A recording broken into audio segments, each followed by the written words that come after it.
Olá, seja bem-vindo a mais uma edição do programa Fala Câmara Notícias pela TV e Rádio Câmara Bauru. A gente começa trazendo para você agora os destaques das atividades parlamentares dessa semana.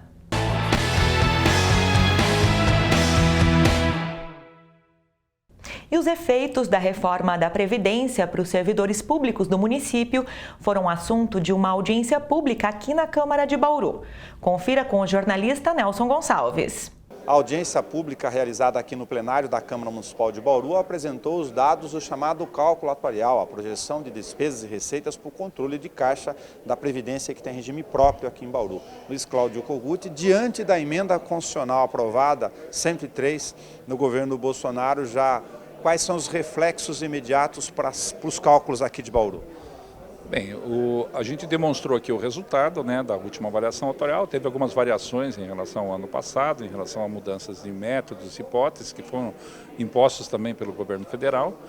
E a gente também apresentou a questão da obrigatoriedade da adaptação da alíquota dos servidores, que é o que está sendo discutido nesse momento, né? Então, a reforma ela não é automática, né? O total da reforma, mudança de idades, tempos de contribuição, fórmula de cálculo e tal, mas a parte da alíquota dos servidores ela é automática. Então a gente demonstrou aqui na audiência pública que apesar de haver a alternativa de estabelecer uma alíquota progressiva, nos testes que nós fizemos com a alíquota progressiva não conseguimos uma alíquota progressiva que substituísse, né, a alíquota de 14%.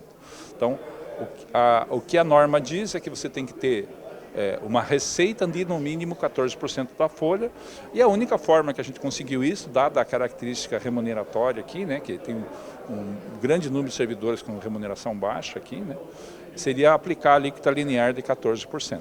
Eu sei que isso é difícil para o servidor, mas é o que resta, né, da aplicação do que está previsto na emenda para eles nesse momento. No caso da realidade de Bauru, com a norma aplicada à mudança constitucional, a alíquota de 14% para todos os servidores. Para todos os servidores, ativos e inativos. Então, os servidores que hoje contribuem 11% passarão a pagar 14% na atividade, e aqueles que contribuem 11%, que são aposentados e pensionistas, do que excede o teto, né, que agora em janeiro passou para R$6 mil, ele passa a ser 14% do que excede o teto. Então, a maior parte dos servidores aposentados nem contribuem, vão continuar não contribuindo, né?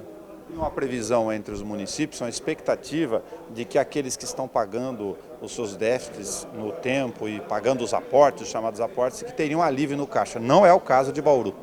Não, porque se não houvesse essa previsão do aumento de 14%, o município, inclusive, teria que aumentar os seus aportes, né? Então, não é uma coisa relacionada à outra, digamos assim, né? Mas o fato de ter essa contribuição aumentada para os servidores nesse momento vai permitir que o município não aumente o aporte. Porque se não houvesse esse aumento de 11% para 14%, os aportes que o município faz lá para a cobertura do déficit atuarial teriam que ser aumentados nesse momento. É correto o raciocínio que, do ponto de vista da tradução mais objetiva da reforma da Previdência, entre outros aspectos, que ela desfavorece, em certo grau, contratações de carreira para aquele estímulo de ingresso no sistema hoje para os regimes próprios? Não, existe dentro do contexto do total lá da reforma, existe vários, digamos assim, momentos em que a reforma trata dessa questão de que não deveriam existir regimes próprios, deveriam ser todos os servidores vinculados ao INSS. Mas isso é uma discussão difícil, porque os regimes próprios já existem há décadas, né? E as obrigações geradas por esses regimes próprios ficam com o município, mesmo que ele seja extinto, eles ficam com essas obrigações. Então, é muito mais barato para o município hoje manter o regime próprio, contratar servidores efetivos e vincular eles ao regime próprio para que esses servidores ajudem a financiar o déficit desse plano, porque se não tiver contratação, todo o déficit do plano vai ficar para o município. A contratação de novos servidores faz com que tem duas opções: ou você vincula o servidor no regime geral ou no regime próprio. O déficit do regime próprio é do município, e a receita do novo servidor, se ele for para o regime geral, ela não ajuda a pagar o déficit do sistema. Então é muito favorável para o município, inclusive, que ele contrate servidores e vincule servidores no regime próprio para que a contribuição desses novos servidores ajude a financiar o regime próprio. E a investigação instaurada na Câmara de Bauru sobre o andamento das obras da estação de tratamento de esgoto teve novos desdobramentos. Os vereadores, nessa semana, receberam um representante da empresa Com Engenharia, responsável pela execução da obra. O que eu citei até mesmo aqui na nossa comissão, né? As questões de complementação de projeto, agora, depois que durante esses anos vieram sendo complementados em 1.211 projetos, sendo eles novos, 300, mais 800 revisados, agora falta uma quantidade muito menor.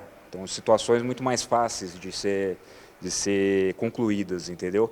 Porém, são questões que são imprescindíveis para a segurança do empreendimento e até para a operacionalização dele. Quando a gente fala no reator WASB, que é onde é o coração do sistema, onde faz todo o tratamento biológico do esgoto, ele tem situações ainda a serem complementadas na parte do revestimento do fundo dele, que a gente chama, que eles falam muito nessa manta. Mas a manta é simplesmente um revestimento. A gente pensa no projeto como um todo, na concepção dessa estrutura como um todo, a sua segurança na hora que ela estiver operando. O revestimento, que é a manta ou o concreto, ele é crucial tanto quanto essas complementações agora para definir o que vai ser feito lá, a segurança depois do funcionamento dessa estação. Exatamente, é aquilo que eu comentei, a responsabilidade não é somente da projetista. Eu, como engenheiro, a empresa, como uma empresa que está há 30 anos no mercado, ela tem a responsabilidade técnica de fazer o melhor para o município e deixar ele em condições operacionais, que não vai trazer riscos de segurança ou parte de deixar de ter funcionalidade ali. Então, a gente está pontuando as questões técnicas que precisam ainda ser complementadas para a gente conseguir completar o projeto como um todo. A Coengenharia já fez obras desse porte em cidades maiores, Piracicaba, Indaiatuba, salvo engano, Catanduva. Em alguma dessas estações tem revestimento com manta? A única estação que tem revestimento com manta é a obra de Indaiatuba, mas a concepção de projeto dela não é um tanque, como feito aqui. Aqui as paredes são de concreto e o fundo é em solo. Nas outras é toda um talude em solo com revestimento em manta. Então ali em Lagoas é usual usar isso em vários municípios como lagoa. Agora, como tanque revestido em manta, não é usual esse tipo de utilização. Esta definição é crucial para a obra. Num determinado momento, o projeto executivo e a decisão de governo será faz com manta, do jeito que está, ou com alguma adequação. Aí a Com poderá exercer o seu direito de falar, bom, nisso eu não faço porque é inseguro, isso eu só faço se tiver alguma complementação. É isso que a gente diz, a questão nossa da execução é ter uma responsabilidade técnica de projeto. Nós não estamos falando assim, tira a manta. Lógico, se fosse para eu fazer o projeto, eu ia fazer na estrutura convencional, concreto armado com laje de fundo. Agora, quer usar a manta? Coloque todas as questões executivas que façam com que tenha segurança no empreendimento. É possível ajustar a questão da manta, embora ela, do ponto de vista de engenharia, ela tenha um custo muito maior do que concreto, por exemplo.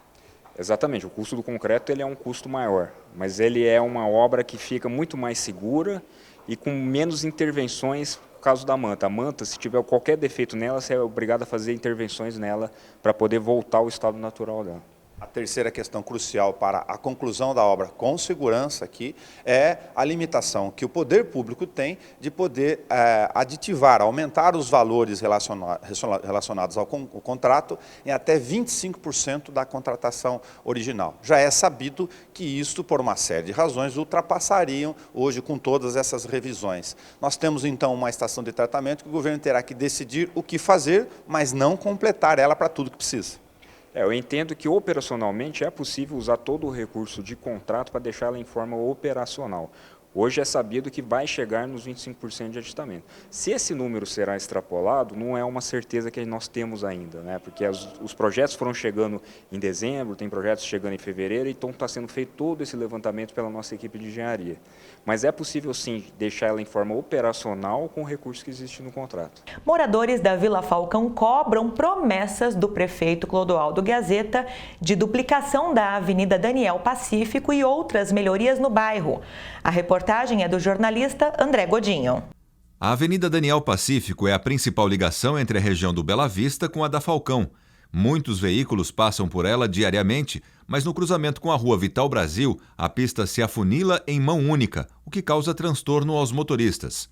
A solução seria a continuação das duas pistas da avenida até a Rua Albuquerque Lins, obra que foi prometida pelo prefeito Clodoaldo Gazeta ao vereador Manuel Lozila e moradores da região. É mais uma da série de promessas que o prefeito não cumpriu. O prefeito esteve aqui, disse que teria uma série de melhorias nesta localidade, inclusive uma ligação da Daniel Pacífico com a Nuno de Assis, para que o trânsito pudesse fluir para a população dessa região. Porém, não só não cumpriu, como hoje essa Daniel Pacífico tem sido um descaso da administração pública. A gente vê pelos buracos que nós temos aqui, os motoristas quase não conseguem passar, de tanto desvio que tem que fazer no meio da pista, e uma situação de abandono. O terreno e a casa da prefeitura logo aqui em cima, que foi destruída para que pudesse ser feita a via dupla, ainda não foi resolvido. Foi desapropriada essa casa ao lado aqui, que tinha uma loja de bateria, também não foi resolvida a situação para que pudesse dar continuidade na Daniel Pacífico até a rua Albuquerque Lins. E a gente vê um completo descaso nessa região. Não só não foi feito o recap, como a prefeitura literalmente abandonou. Então são obras fáceis, execuíveis e que seria muito fácil de realização e entrega à população. Dona Maria mora há décadas no cruzamento da Daniel Pacífico com a Vital Brasil e está na expectativa da obra de continuação da pista. Ele falou que ia passar a avenida, inclusive aqueles pau foi eles que puseram. Aqui cercaram com aquela tela, aquele material que eles estão fazendo aí. Aí depois vieram, tiraram tudo aqui, fecharam direitinho, ficou bonito pra gente aqui, melhorou bem. Aí passou tudo pra lá e a avenida até hoje, ó. Nada, ninguém deu notícia nenhuma mais, nem prefeito, nem ninguém. Se mudasse a avenida aqui, se ela ficasse alargada aqui, melhoraria para vocês? Com certeza, nossa, ficava maravilha pra gente aqui. Porque aí esse terreno aqui, esse senhor que é o dono daí, ele deu pra prefeitura, para ele fazer a avenida. E acabou tudo no nada. Ninguém apareceu mais. Neste local há outro problema que afeta diretamente os moradores da Vila Falcão. O prédio da antiga delegacia continua inutilizado, se deteriorando com o tempo. Esse antigo prédio da delegacia, uma situação desconfortável, que a gente reclamou muito nos anos anteriores, foi estancado. Hoje nós temos um vigia aqui que cuida do patrimônio e também ajuda a cuidar um pouco da região aqui, inibir a vinda daquelas pessoas em situação de rua, aqueles andarilhos que passavam por aqui. Mas ainda nada foi feito em relação a esse prédio. Promessa de CRAS, promessa de várias atividades que poderiam vir a ocupar esse espaço, mas até agora nada. E nós temos plena convicção, exceto se nos provarem o contrário, de que nesse governo do prefeito Gazeta nada será feito nessa localidade. E nós continuaremos com um prédio aqui de estrutura boa, grande, mas desativado, e a qualquer momento aí, se a gente tiver a retirada dos vigias, vai ser ocupado por aquelas pessoas em situação de rua, usuários de drogas, que frequentam essa localidade. Um pouco mais abaixo, ainda na avenida, passa o Córrego da Grama. A estrutura da ponte foi danificada durante uma chuva que atingiu a cidade no mês de março de 2019. A reforma que foi feita pela prefeitura já dá sinais de desgaste. Foi realizada uma obra para que pudesse recuperar o estrago que foi feito o ano passado, suportou a chuva, mas a gente já vê aqui trincas na estrutura atual que foi entregue recentemente. Nós também vemos um córrego que tem recebido esgoto, A gente vê a natureza querendo sobreviver, peixes estão querendo sobreviver no córrego, mas também temos esgoto sendo descartado no córrego. E aí a gente precisa acionar o DAI, prefeitura, para cuidar dessa situação e também, quando for fazer alguma recuperação, alguma estrutura que seja definitiva, não seja paliativa para aguentar uma ou duas temporadas de chuva, mas para que possa perdurar na eternidade na nossa cidade. Do jeito que nós estamos vendo aqui, mais uma ou duas temporadas de chuva, essa estrutura não vai aguentar novamente. E você acompanha as informações da sessão ordinária dessa segunda-feira agora com o jornalista André Godinho. Na próxima segunda-feira, dia 16 de março, será realizada mais uma sessão dos vereadores aqui na Câmara Municipal de Bauru e serão apreciados alguns projetos. Entre eles, o principal é o projeto que altera e cria dispositivos da lei do Instituto de Planejamento aqui de Bauru. Ainda serão apreciadas 2 moções de aplauso. A sessão da Câmara começa à 13h com transmissão ao vivo pela Rádio e TV Câmara. Fique ligado. Confira os destaques do portal da Câmara de Bauru com o jornalista Vinícius Lousada. No portal da Câmara Municipal de Bauru, você fica por dentro de tudo que acontece no legislativo da cidade.